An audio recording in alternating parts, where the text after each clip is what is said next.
Gracias por permitirnos llegar a sus hogares a través de su programa Verdades al Aire. Hoy tendremos como invitado especial a Sigmund Freud Mena, quien es el director general de Alianza Público-Privada, la primera institución que ha sido creada por el presidente Luis Abinader para dar paso a una serie de relación entre el sector público y el sector privado para el desarrollo de la economía del país. Pero primero, como siempre hacemos, vamos a analizar cuáles han sido las principales informaciones durante esta semana. Bien, durante esta semana la principal noticia sigue siendo los resultados del COVID-19, cuyos números de muertes han tomado ribetes alarmantes, aunque los casos de infectados se han reducido significativamente, a pesar de que las medidas de las nuevas autoridades para combatir el problema aún no se han implementado.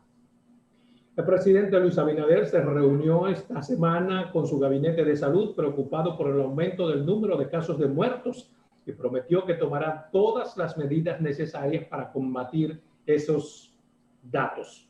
Durante esta semana, Luis Abinader también se reunió con dirigentes políticos de diferentes partidos y seguirá haciéndolo con diversos sectores de la sociedad a fin de intercambiar ideas sobre asuntos que permitan buscar soluciones a los estragos económicos y sanitarios producto de la pandemia. Luis Abinader visitó este jueves en la mañana a Guillermo Moreno, quien pidió al presidente intensificar las pruebas del COVID, dar seguimiento a los contagios y educar a la población sobre cómo fortalecer el sistema inmunológico. Otro tema que sigue siendo noticia esta semana, aunque se creía definido, es el modo en que se realizará el próximo año escolar. Pues el presidente Luis Abinader y el ministro de Educación han apostado a las clases virtuales, pero el director del Instituto Dominicano de Telecomunicaciones, Nelson Arroyo, duda de que haya condiciones para clases virtuales y asegura que la escolaridad en el próximo año debería ser mediante radio y televisión. Pero yo pregunto, con este sistema energético que tenemos, ¿podrían funcionar de manera masiva algunos de esos métodos, a menos que no sean las clases presenciales? Otra noticia que ha sido importante durante esta semana es la conformación en el Senado de la comisión que evaluará a los aspirantes a miembros de la Junta Central Electoral, pues el periodo de los actuales vence en noviembre. La comisión, conformada por legisladores de diferentes partidos, deberá diseñar la modalidad en que serán evaluados los aspirantes y en 60 días tener todo listo para el proceso de evaluación.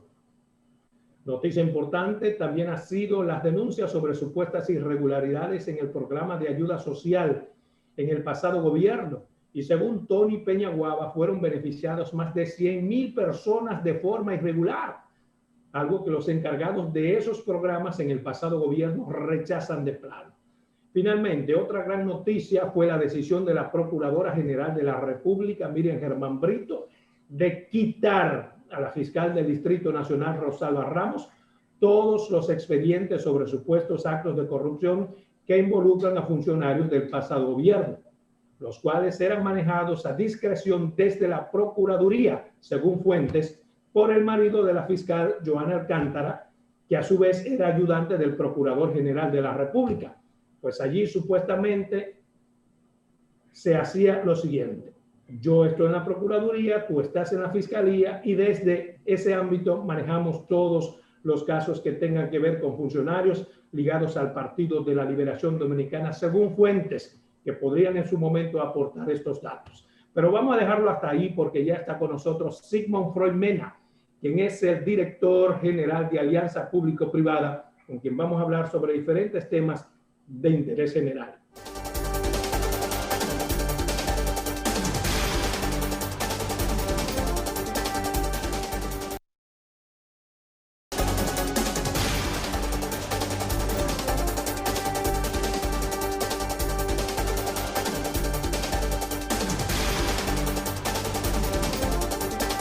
Bien, tal como les habíamos prometido, ya está con nosotros Sigmund Freud Mena, quien es el director general de Alianza Público-Privada, con quien vamos a hablar sobre la recién creación de esa institución y cuáles son sus alcances. Buenos días, ¿cómo estás, Sigmund? Muy buenos días, Adolfo. Contento de estar aquí contigo. Ya definitivamente que la semana pasada no pudimos lograrlo. pero sí, contento de compartir y estar en expresar mis inquietudes y mis ideas de esta nueva dirección a través de tus medios. Muy bien, para poner en contexto la entrevista y comenzar de una vez, ¿qué es la Dirección General de Alianza Público-Privada? Mucha gente no lo sabe y con razón no lo sabe porque es nueva. Correcto. Lo primero es que debemos aclarar que hay muchas personas confundidas de que esto no es una dirección nueva creada por el gobierno de Luis Abinader. Esta dirección está creada por una ley promulgada en febrero de este año, la ley 4720, que crea las alianzas público-privadas y establece como organismo rector y ejecutor de dichas alianzas a la Dirección General de Alianzas Público-Privadas. Por lo cual es una ley, es una institución que ya vino desde marzo, se previó la ley. Lo que pasa es que debido a la pandemia, el partido, o sea, el gobierno anterior no había designado ningún director, estaban en los procesos de estructuración de la misma, y es el presidente Luis Abinader quien, como parte de su promesa de campaña, inmediatamente nos designa para... O sea, que no es como algunos han querido decir, que Luis comenzó inventando y se inventó la Dirección General de Alianza Público-Privada. Todo lo contrario, era una dirección que estaba ahí, creada por ley, que no se le había dado la materialización que la ley ordenaba, y el presidente, en virtud de la necesidad que tiene el Estado dominicano de recibir inyección de capital por parte del sector privado, procedió a designar un director y a otorgarme las herramientas para que yo pueda poner en marcha esta dirección. Entonces, a tu pregunta, Adolfo, esta dirección tiene como rol fundamental lo que es el proceso de estructuración, gestión, fiscalización de todos los contratos, de todos los modelos de alianza de APP, o sea, alianza entre sector privado y sector público, ya sea de proyectos de infraestructura o proyectos de servicio. O sea, cualquier tipo de colaboración que existe en el futuro entre sector privado y sector público se debe canalizar por esta vía. Esta dirección se encarga de esa estructuración, gestión y fiscalización de todo ese tipo de proyectos. ¿Cuál es la ley que fundamenta esa dirección? La ley 4720. La ley 4720, sí, en febrero. Ley 4720 de Alianza Público-Privada. En virtud de esa ley. Sí, ¿qué tipo de personal se supone tiene que trabajar en esa dirección? Supongo que un personal muy especializado. Es correcto. Debe ser un personal muy técnico, en el sentido de que como hay diversidad de proyectos que pueden ser presentados, ya sea por el Estado o por el sector privado, se requiere principalmente de profesionales que puedan estructurar, economistas, analistas financieros, abogados especialistas en contratación y derecho público, ingenieros de proyectos. O sea, hay un personal diverso, pero con la más alta capacitación, evidentemente, debido al rol vital que deben jugarse en estos proyectos al momento de su estructuración principalmente. Recuerda que estamos sentándonos en una mesa, por un lado el sector público y por el otro lado el sector privado, analizando técnicamente, analizando económicamente y haciendo ejercicios financieros y económicos de rentabilidad, de retorno, por lo cual tiene que haber un profesional de alto nivel para llevar a cabo eso. En la composición, ¿estará representado el sector privado, o sea, como parte de la empleomanía, o solamente son... No, solamente, o sea, el sector privado participa en proyectos puntuales, pero todo lo que es la estructura de la institución depende exclusivamente del Poder Ejecutivo. Somos funcionarios del gobierno dominicano, desde el director hasta el conserje que se encuentra aquí. ¿A quién responde directamente en el organigrama la Dirección General de Alianza Público-Privada? Ok, mira, la ley le otorgó carácter de autonomía y descentralización. O sea, nosotros tenemos un carácter autónomo e independiente, pero dependemos, la adscripción a la misma es al Ministerio de la Presidencia, o sea, al Palacio. La dirección tiene un organismo superior que se llama el Consejo de Alianza Público-Privada, que es el que lleva a cabo las grandes aprobaciones e iniciativas y lo que son los procesos competitivos, que está conformado por el ministro de la Presidencia, el ministro de Hacienda, el ministro de Economía, el consultor jurídico y quien les habla. Pero en la parte ejecutoria, en la parte administrativa y operativa del día a día, tenemos total independencia. Usted me dijo que tiene que ser un personal estrictamente especializado en diferentes áreas, pero ¿de cuánto personal estamos hablando? ¿Cuántos empleados? Mira, la lógica, o sea, la visión que nosotros tenemos en esta dirección es que no crear una macrocefalia. Debe ser una institución compacta, especializada, pero no muy amplia, porque por dos razones puntuales. Primero, en estos momentos entiendo que se hace imprudente generar una gran cantidad de carga al Estado dominicano en cuanto a empleomanía, porque como ya dije, debido al nivel técnico y especializado, los salarios aquí tienen que tener un nivel técnico y especializado, o sea, llevado a ajuste a su medida. Pero también la propia ley de 4720 y el reglamento de aplicación establecen lo que es la tercerización. O sea, nosotros tenemos que promover lo que es la contratación de consultores y especialistas. Porque, por ejemplo, te pongo un ejemplo específico, Adolfo. Si nosotros vamos a analizar un proyecto puntual que requiera ingenieros ambientales, técnicos de infraestructura, ingenieros de carreteras o de agua, sanitarios, nosotros no podemos tener todo ese personal aquí de manera permanente bajo una nómina, sino lo que debemos hacer es terciarizar, contratar especialistas puntuales para proyectos. Por lo cual, por eso te digo que la empleomanía de la misma, en principio, no debe ser muy amplia, sino que debe ser pequeña, especializada, técnica Pero y todavía preparada no para sabes, interactuar. todavía no tienes una empleomanía. No, todavía, bueno, estoy empezando con un grupo muy pequeño, muy reducido. Somos ahora mismo 7 u 8 personas. Yo creo que al final del día, esta institución no debe llegar a más de 40, 50 personas como mucho, su empleomanía en el mejor de los escenarios.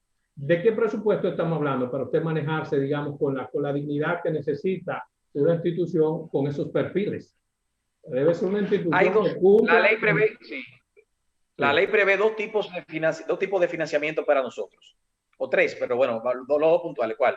Asignación presupuestaria directa, que es la que nos toca en estos momentos, la que nos debe tocar, y lo que es un 2% de todos los proyectos que puedan ser ejecutados, tienen que regresar a la institución. Como ese proyecto todavía estamos ahora en la fase de implementar, no podemos contar con esos ingresos hasta posiblemente finales del año que viene, en la medida en la cual vayamos implementando los proyectos. Por lo cual vamos a requerir ahora mismo una asignación del presupuesto que se está sometiendo o se está aprobando en el Congreso complementario. Se nos está asignando un presupuesto mínimo conservador para arrancar. Y ya para el año que viene sí estamos elaborando nuestro presupuesto para el año 2021, que sí tiene que reflejar lo que son las necesidades que tenemos como institución, principalmente el aspecto de lo que yo acabo de decir.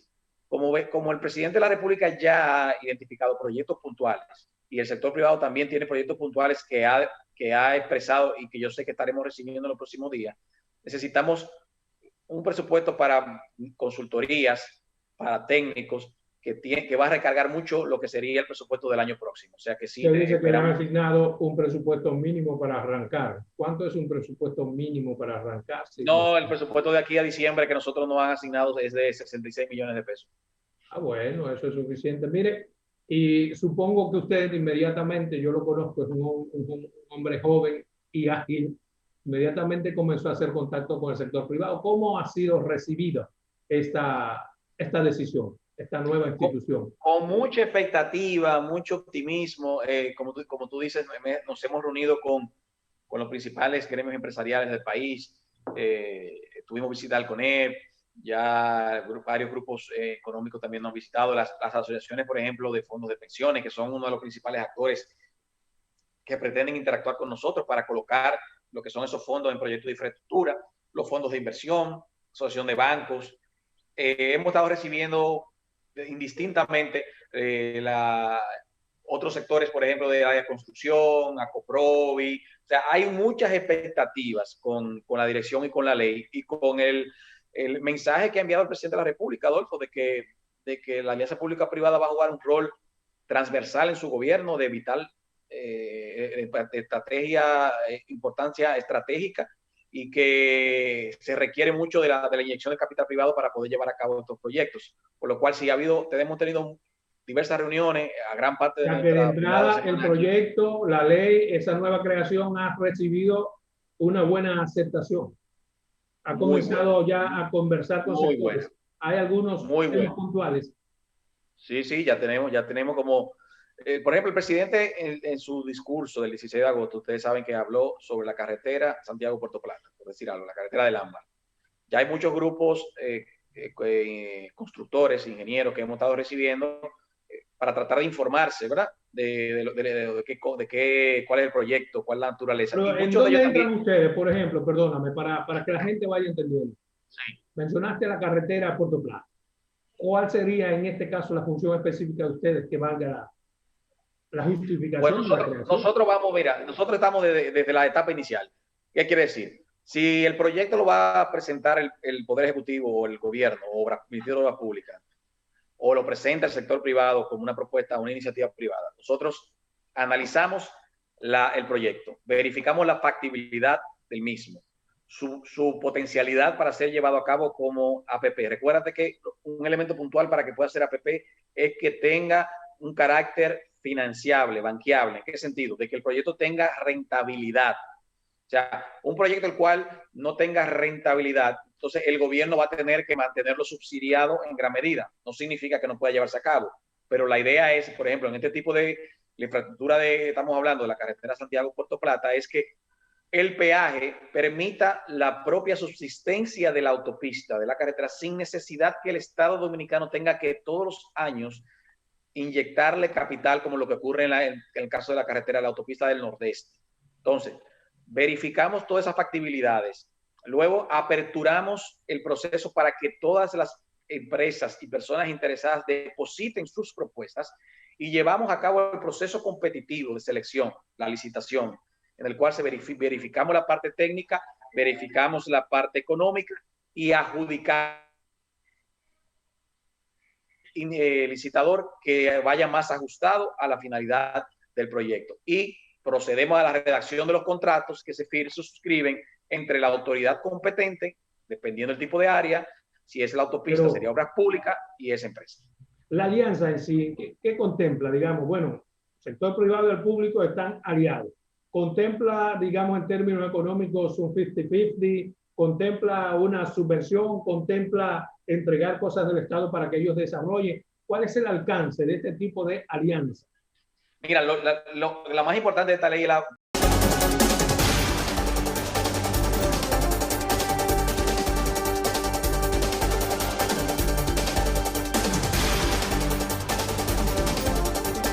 interesantísima entrevista con Sigmund Freud Mena. Le preguntaba antes de irnos a comerciales, ¿cómo podría hacerse ese tipo de alianza, digamos, comercial empresarial? En el caso de Pedernales, el Estado tiene las tierras, los inversionistas tienen los cuartos. ¿Cómo se determinará? Yo pensé que eso lo íbamos a vender, pero usted me ha dicho que el Estado podrá ser socio comercial. Explíqueme, por favor. Bueno, mira, cuando se valorice el aporte de cada quien, en este caso, el valor de la tierra por parte del Estado, se le pondrá un valor, no el valor actual, sino el valor potencial, evidentemente, que tiene esa tierra o que tendrá esa tierra con la construcción de esos hoteles. Se valoriza lo que se requiere en infraestructura, o sea, servicios, accesos, agua, todo lo demás, electricidad.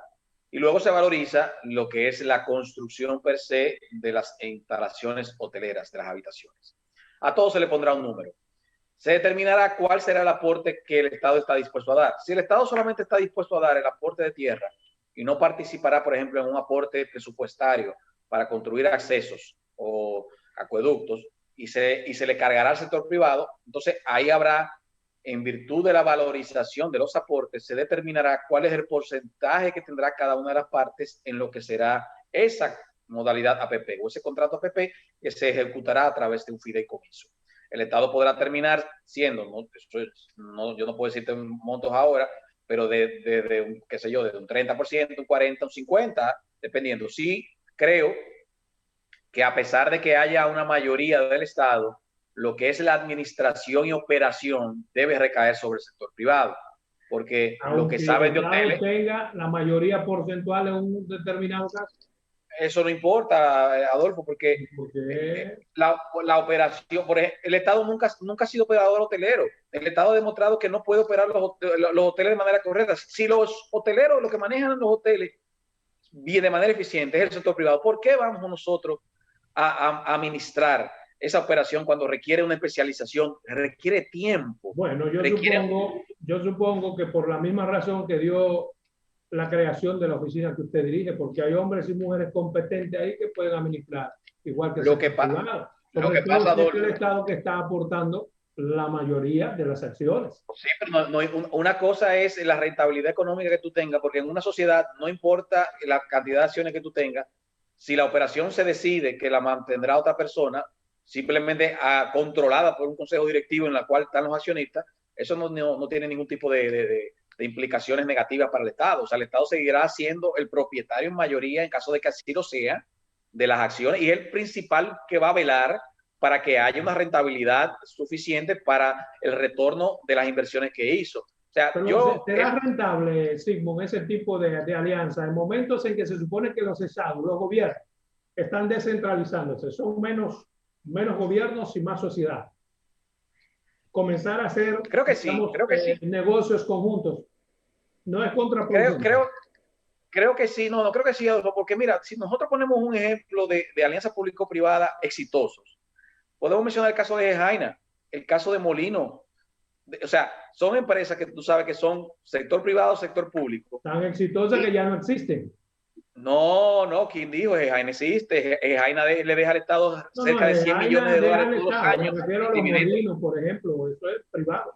No, hay otra, las Molinos. No, recuerda que hay un proceso de Molinos dominicanos en la cual hay una participación sector privado, sector público, que también le deja beneficio al Estado, que son los fondos que el presidente mencionó, que lo maneja Fomper, que fueron manejados de manera alegre, pero el Estado recibe por Tabacalera, por Gejaina, por Molinos, una serie de recursos todos los años por las acciones que posee, a pesar de que lo administra el sector privado. O sea, aquí hay alianzas público-privadas exitosas, existen.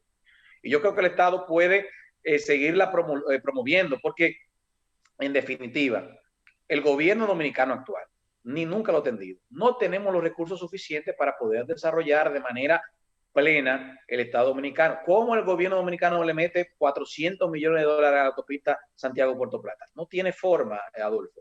¿Cómo le metemos a Puerto de Manzanillo 400 millones de dólares para hacer un centro logístico, un centro de operaciones? No tenemos recursos para eso. ¿Cómo a Pedernales le metemos 1.000 millones de dólares que requiere? Tampoco tenemos los recursos. Entonces, vamos a asociarnos del sector privado. El sector privado. Menos, a mí lo que me preocupa es, digamos, la transparencia. En el caso tuyo, yo sé que usted es extremadamente transparente, pero lo que quisiera saber, hay un juramento sacro en el cual cualquier tipo de alianza no se abusará del gobierno y se garantizará que tenga el Estado lo justo, lo que le corresponde, no como en el pasado, que se ha esquilmado al Estado y las empresas que se les regalan a extranjeros por el hecho de serlo. Sí, tú sabes, el principal reto que yo tengo y mi principal responsabilidad y obligación es proteger los intereses del Estado. O sea, ese es el principal reto. Yo he dicho que al sector privado, bienvenido que venga a proyectos que generen rentabilidad, pero con interés social. Aquí no puede pretender hacerse un negocio puramente para esquilmar al Estado. No. Aquí hay primero un interés social de llevar a cabo proyectos de impacto y segundo, que el aporte del Estado se valorice como debe ser. Y por eso es que yo te estoy diciendo que el equipo que tiene que trabajar aquí tiene que ser de alto nivel técnico para que pueda realmente sentarse en la mesa con expertos técnicos que tiene el sector privado bien pagos y discutir proyectos aquí de tú a tú en el cual se negocie y se represente los intereses del Estado de la manera eficiente. Ese es el gran reto que nosotros tenemos como dirección. Nuestra principal, y tiene que ser procesos transparentes y como tú dices, protegiendo los intereses públicos y que no ocurra lo que se hizo en el proceso de privatización del año 97, del año 98, que todos vivimos esa mala experiencia. Porque, por ejemplo, los peajes los regalamos. Ya quisiera yo que me den esas posibilidades para los peajes. La mina de oro también es otro regalo a extranjeros. Ya quisiera uno. Pero me alegra mucho que gente como usted, joven, consciente, preparado, esté al frente de eso. Pues yo creo y apuesto a gente como usted. Pero mire, usted hablaba ahorita de la provincia de Pedernales y hablaba de los terrenos. ¿Han valorado los terrenos ya antes de arrancar? Porque hay tantas propuestas para Pedernales que es justo que ya se conozca el valor de lo que tenemos. Todavía no hay un valor sobre Mira, esta mañana, coincidencialmente estaba empezando a leer los informes que se han preparado, porque el gobierno pasado tenía un levantamiento ya realizado sobre unas propuestas en Pedernales, tanto para el aeropuerto de Cabo Rojo como también para el área turística de Bahía de las Águilas. Estamos leyendo porque tenemos que actualizarnos en el sentido de ver cuál es la propuesta que se está haciendo y ver si nosotros la vamos a modificar, si la vamos a aceptar esa, si vamos a buscar otras alternativas con el sector privado.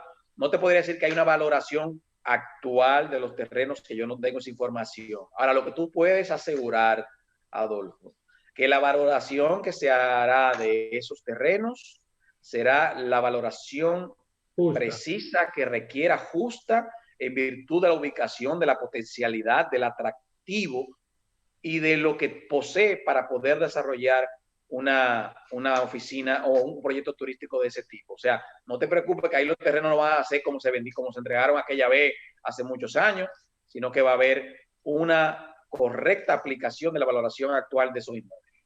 Mire, en esos estudios que usted ha visto sobre el gobierno pasado, esas propuestas del gobierno pasado, así por arriba, supongo que usted no ha profundizado aún, pero ha visto defensa del interés o también en esos proyectos había demasiado beneficio para los extranjeros. No. Mira, yo creo que los informes y las propuestas que se han hecho todavía no puntualizan en el sentido de cómo sería la participación de una y otra, en qué medida. Lo que se ha estado revisando es principalmente, Adolfo, el tipo de proyecto que se podría llevar a cabo. Tú sabes que hay temas de áreas protegidas, que tenemos que tener un turismo distinto al que tenemos, por ejemplo, en Bávaro, Puerto Plata y Punta Cana. No puede ser igual, es de menor impacto, un turismo más ecológico. También el tema de cómo debe llevarse a cabo las infraestructuras para también minimizar el posible impacto ambiental. O sea, los estudios que se han hecho van más en ese sentido, más que propuestas puntuales económicas de cómo deben llevarse a cabo y cómo debe ser la participación de ambas partes. Es más propuestas técnicas y de cómo debe desarrollarse ese polo turístico. ¿Hay algún sector, digamos, de repente ya que dice, Sigmo, queremos trabajar contigo? ¿Hay algunos identificados que ya están dispuestos? ¿Puedes saberlo en el país? Hay muchos sectores. Por ejemplo, como te dije, para el tema de la autopista vial de Santiago Puerto Plata hay varias. ¿Quiénes? ¿Puede el país saber quiénes están? Déjame reservarme los nombres todavía, porque todavía estamos en fase confidencial, pero hay varias de las constructoras más grandes del país que están interesadas. Para el caso de Panzanillo hay inversionistas extranjeros, norteamericanos, españoles, interesados puntuales, que hemos tenido ya reuniones con ellos. En el caso de Pedernales hay empresas, consorcios franceses, españoles, o sea, hay muchas personas interesadas en llevar a cabo. En el caso de Pedernales, ¿cuántas empresas están detrás de todo ese litoral precioso, a precio de vaca? Hay alrededor, tengo identificado hasta ahora 3 o 4 grandes grupos. ¿De qué nacionalidad? Pero recuérdate que todo eso va a ser a través de procesos transparentes y licitaciones. ¿Y cómo se hará ese proceso de licitación? ¿Quién lo hará? Todo el que esté interesado en participar en una APP, por ejemplo, el caso de Pedernales, y hacer socios del Estado en ese proyecto, tendrá que presentar sus propuestas técnicas y económicas y nosotros analizaremos cuáles son las propuestas técnicas y económicas más viables para el Estado Dominicano para llevar a cabo esa APP, y ese será mediante un proceso abierto y transparente el que será adjudicatario. ¿No hay, por ejemplo, en la ley o en el espíritu de ustedes la posibilidad de dar algún tipo de preferencia, aunque sean precios iguales, a la mano de obra nacional y a los inversionistas nacionales? Lo único que existe en la ley es que hay una ventaja competitiva de aquel iniciador privado. Por ejemplo, si la iniciativa viene del sector privado, poniéndote un ejemplo, alguien propone un monorriel, por decirte algo. El Estado no lo está proponiendo, pero el que lo presentó es una empresa privada. Nosotros en el Consejo de APP evaluamos esa propuesta. Consideremos que la propuesta es de interés público. Entonces, aperturamos el proceso. Aquel que presentó la propuesta técnica y económica inicial del proyecto, tiene una ventaja competitiva de hasta un 5% en la licitación. Luis prometió un monorriel de aquí a Santiago. ¿Perdón? Luis prometió un monorriel de aquí a Santiago. Sí, lo que pasa es ¿Hay que, por ejemplo, alguien que ya ha solicitado interés? no, todavía no hemos recibido propuestas puntuales para el monorriel. No se ha definido si lo va a hacer, los estudios lo va a hacer el Estado para que sea a través de una iniciativa pública o si se permitirá que sea el sector privado que haga los estudios y lo presente como iniciativa privada. Recuerda que aquí hay un tema de que nosotros tenemos que analizar, Adolfo, que posiblemente el Estado en estos momentos no tenga ni la capacidad técnica ni económica para llevar a cabo muchos de estos proyectos desde cero, además del tiempo. Y en algunos casos tenemos que apalancarnos del sector privado que sí puede invertir o le ha invertido tiempo a proyectos, porque hay muchos de estos proyectos que ya el sector privado tiene años llevando a cabo estudios. Por ejemplo, el caso de la autopista del Ámbar, hay muchas empresas que le han dedicado tiempo ya trazados al estudio del trazado, a estudios geológicos, sísmicos, que ya van muy avanzados. Y eso es muy típico, muy normal. Todos esos estudios están ahora en su oficina. Usted tiene mucho trabajo. No, todavía, porque como el reglamento fue aprobado antes de ayer, nosotros ahora vamos a aprobar lo que se llama la guía de lineamientos mínimas de requisitos para presentar proyectos. Porque tú no puedes traerme aquí un proyecto, por ejemplo, una hoja y decir, mira, este proyecto yo lo tengo y yo soy el iniciador. No, no, no. Tiene que tener condiciones mínimas y características mínimas para hacerlo recibible.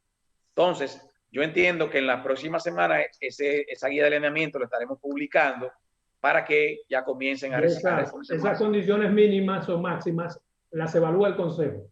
Correcto. ¿Quiénes componen el Consejo, Silvio? El ministro de la Presidencia, el ministro de Hacienda, el ministro de Economía, el consultor jurídico y quien les habla. Tienen toda la capacidad para evaluar, digamos, propuestas de esa naturaleza. Además, que el reglamento también prevé que si necesitamos, por ejemplo, podemos invitar al ministro de Obras Públicas, si es tema de obras, al DINAPA, si es tema de aguas, Salomón, pueden invitar a Adolfo Salomón, si tiene un expertise en materia aeronáutica, lo podemos invitar también, exacto, cosas como eso. Bueno, qué interesante, está súper interesante, novedoso y hay muchas esperanzas. Yo espero que la gente no pierda las esperanzas.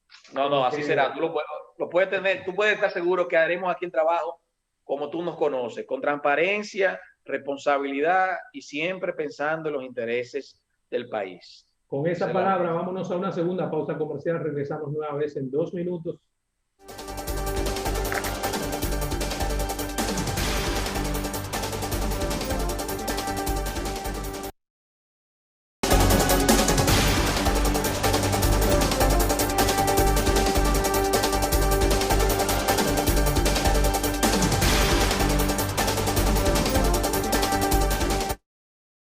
Interesantísima entrevista con Sigmund Freud Mena acerca de lo que es esa institución que él dignamente dirige, pero Sigmund no es solamente eso, él es abogado, es constitucionalista y tenemos que aprovecharlo para otras cosas. Sigmund, tu valoración sobre las recientes denuncias sobre irregularidades en el pasado gobierno y la forma en que se han planteado, ¿cuál es? Yo creo que tenemos que ser pacientes, prudentes y hacer los levantamientos del lugar en cada una de las instituciones para tener un panorama preciso y una radiografía de lo que estamos recibiendo en cada una de las instituciones del gobierno. Y en el caso en el cual haya indicios de irregularidad, de violación a la ley, entonces para eso están los organismos competentes para conocer de los mismos. Lo que estamos haciendo, el presidente ha instruido, es que utilicemos la Contraloría General de la República para llevar a cabo lo que son las auditorías, ya que la Cámara de Cuentas ha desbordado sus capacidades, entonces tenemos que soportarnos en la Contraloría.